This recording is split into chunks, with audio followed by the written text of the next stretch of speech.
महामहिम राष्ट्रपति 68तम शुभ जन्मदिन मु तांकु हृदयर गभीरतम प्रदेश तरफ शुभेच्छा और अभिनंदन जनाऊँ।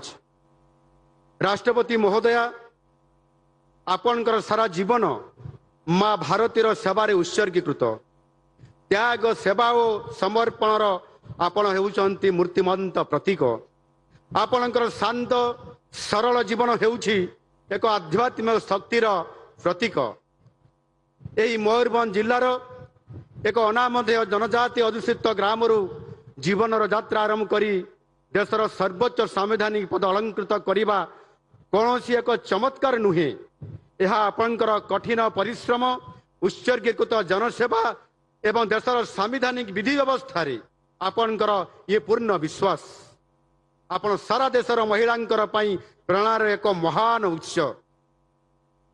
आज पवित्र अवसर रे मु आपणकर दीर्घ निरामय जीवन कामना करने सहित महाप्रभु श्री जगन्नाथ निकटरे आपणकर पई सुख और शांति कामना करुछि।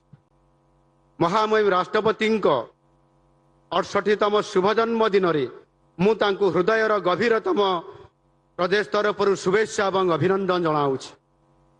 राष्ट्रपति महोदया आपणकर सारा जीवन माँ भारतीर सेवारे उत्सर्गीकृत त्याग सेवा और समर्पणर आपण हेउचंती मूर्ति